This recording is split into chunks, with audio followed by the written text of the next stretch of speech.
The crisp morning air carried the weight of possibility as Marcus Thompson adjusted his platinum cufflinks in the reflection of his penthouse window. At 48, he possessed a confidence that comes from conquering every challenge life presents. His image revealed a sharp-minded individual with penetrating eyes, rich ebony skin, and a meticulously groomed graying beard framing lips that rarely offered casual smiles. Transportation confirmed, Mr. Thompson announced his smart home system. Vehicle arrives in 5 minutes. As founder and CEO of Apex Capital Group, Marcus orchestrated his days with military precision. Today marked no ordinary occasion. His flight to Denver would conclude with acquiring Crystal Wings Airlines, a faltering carrier his analysts had identified as ripe for revival. His smartphone chimed with updates from Elena Rodriguez, his executive assistant of 9 years. Documentation finalized. Board members assembled. Legal department prepared. Everything proceeds on schedule, sir. Marcus responded simply, moving forward as arranged, before sliding his phone away. His gaze lingered on a framed photograph. His grandfather standing proudly before his small auto repair shop in Detroit, hands resting on young Marcus's shoulders after winning his first entrepreneurship award. "Feel this moment," his grandfather had said. "This is how success tastes." Success had become Marcus's guiding principle. From scholarships at Stanford and Wharton to launching his first technology venture in a garage, then building Apex Capital into a global force, excellence remained his unwavering standard. At LAX Airport, Marcus moved through the terminal with purposeful strides. His custom Navy suit, understated gold timepiece worth more than most annual salaries, and confident bearing marked him as someone significant. Years in the public eye had sharpened his awareness of the subtle looks, some admiring, others curious, many suspicious. "Mr. Thompson, excuse me, sir." Marcus turned to see a young Latino man approaching with professional enthusiasm. "I apologize for interrupting. I'm Carlos Martinez, pursuing my MBA at UCLA. Your guest lecture last spring on innovative business strategies completely shifted my career trajectory." Marcus' expression softened slightly. "Excellent to hear, Mr. Martinez. Continue challenging conventions." "Actually, sir, I launched my own software company last month. Send your business plan to my office. Elena Rodriguez will ensure I review it." Carlos's face registered amazement, then deep gratitude. "Thank you, sir. I absolutely will." As Carlos departed, Marcus felt a familiar blend of pride and responsibility. Each encounter with young minority entrepreneurs reminded him of the influence his achievements carried, the opportunities he could create for others. Approaching Crystal Wings' premium check-in counter, Marcus presented his mobile boarding pass. The terminal hummed with typical airport energy travelers rushing toward gates, announcements echoing overhead, the constant rhythm of commerce and movement. "Good morning, first class to Denver, seat 1A, Marcus stated with quiet authority. Rebecca Sterling, a blonde attendant in her 40s with a senior supervisor pin, glanced up from her terminal. Her welcoming smile flickered as she registered Marcus's expensive attire, commanding presence, and black features. Something shifted microscopically in her expression, a momentary recalibration Marcus had witnessed countless times. "Good morning, sir," she replied, her tone professionally pleasant, but with no undertone of doubt. She examined his passport with unusual scrutiny. "You're confirming first-class service." "Correct," Marcus responded evenly, noting her emphasis as if questioning rather than confirming. Rebecca's typing intensified. "I'm detecting some irregularities with your booking, sir. May I see the payment method for this purchase?" Marcus maintained composure, though his internal radar activated.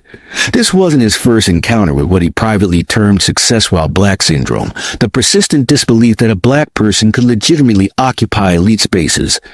The verification process continued for several minutes, an extraordinary duration for such a simple transaction. More passengers stared. Phones recorded.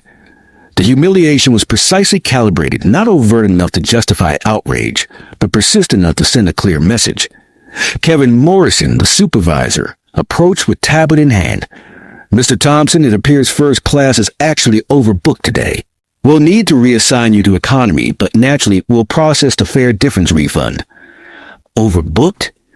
Marcus echoed, knowing with certainty this was false. The subtext was unmistakable. This was the boundary they had decided he wouldn't cross, regardless of his ticket, regardless of his rights.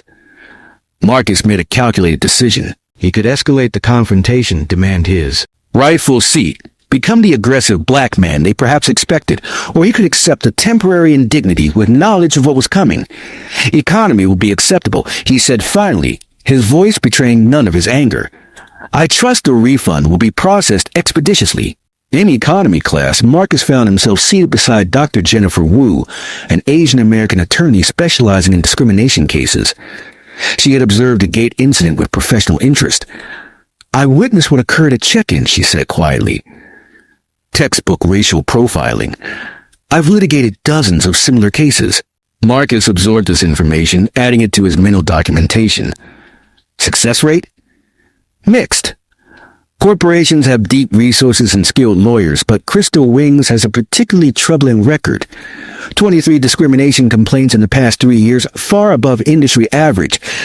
This was valuable intelligence. As Dr. Wu detailed the airline's pattern of discriminatory practices, Marcus began his research in earnest, using his executive access codes to examine Crystal Wings' internal policies, employee reviews, and customer complaints. What emerged was a disturbing pattern: systematic discrimination concealed beneath layers of corporate policy and plausible deniability. His phone buzzed with messages from his legal team. Initiate Protocol Alpha. Full board authorization required immediately. The response came swiftly. Authorized. Board meeting confirmed upon your arrival. All members standing by. By the time the captain announced descent into Denver, Marcus Thompson had formulated not just a response to his personal mistreatment, but a complete restructuring of Crystal Wings Airlines, beginning with those responsible for fostering its discriminatory culture. At Denver International Airport, the Crystal Wings Premium Lounge had been hastily converted into a boardroom. Around the polished table sat existing board members alongside Apex Capital executives, joining via video conference. Ladies and gentlemen, Marcus began, commanding immediate attention. I am Marcus Thompson, CEO of Apex Capital Group, and as of today, controlling stakeholder of Crystal Wings Airlines. He paused, allowing the statement to resonate. Some of you may have seen the video circulating online of an incident at LAX this morning, where a Crystal Wings employee denied a first-class passenger his rightful seat due to racial profiling. That passenger was me. Tense silence enveloped the room. I had planned to experience your airline as a customer before finalizing our acquisition. Instead, I witnessed a demonstration of the discriminatory culture that has been permitted to flourish under current leadership. Marcus presented comprehensive documentation, statistics on Crystal Wings' treatment of minority passengers, internal communications revealing executive awareness of discriminatory practices, and testimony from employees instructed to maintain the airline's image through selective policy application. What happened to me was not isolated or individual. It was the predictable result of a corporate culture that tacitly encouraged discrimination while maintaining plausible deniability. Marcus announced sweeping changes: removal of 7 executives including CEO Patricia Wells, implementation of comprehensive anti-bias training, top-to-bottom policy review, and establishment of an independent oversight committee with real power to investigate complaints and ensure accountability. Effective immediately, Crystal Wings will establish transparent processes for all customer interactions with documentation requirements that eliminate the possibility of selective treatment based on appearance. 6 months later, the airline had been rebranded as Phoenix Airlines, symbolizing rebirth from the ashes of its discriminatory past. The transformation was complete. Customer satisfaction scores increased 28%, employee satisfaction rose dramatically, applications from diverse candidates skyrocketed, corporate clients signed exclusive contracts, appreciating guaranteed equitable treatment. 3 other major airlines implemented similar anti-discrimination policies as Marcus settled into Seat 1A on a Phoenix Airlines flight. The very seat once, the very seat once, the very seat once. The very seat once, a very seat once.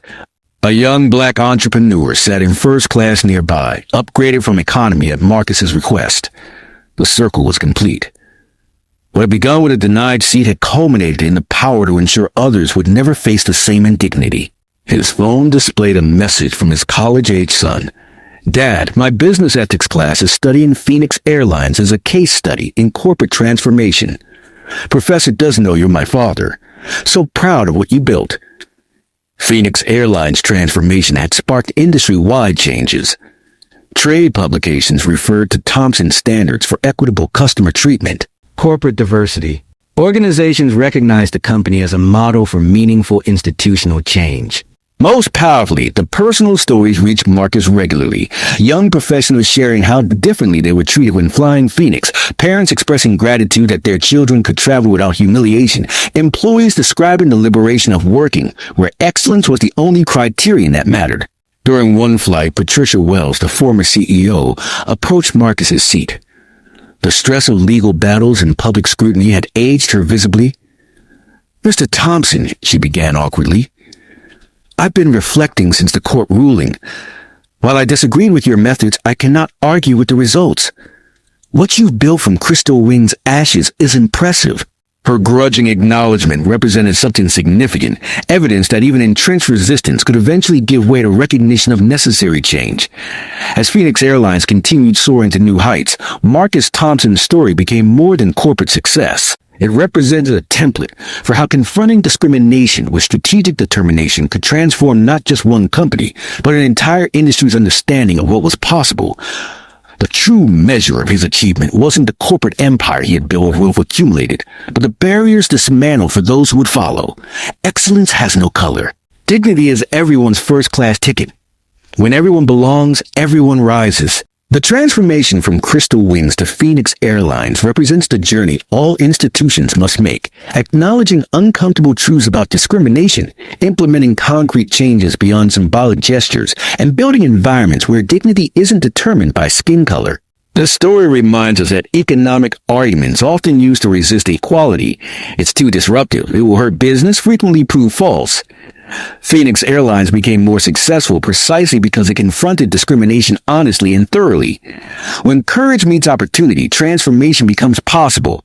The journey toward justice may include turbulence, but the destination is always worth the flight. Asterisk, real change never comes from accepting unjust systems, but from transforming them. It never comes from seeking exceptions for oneself, but from demanding excellence for all.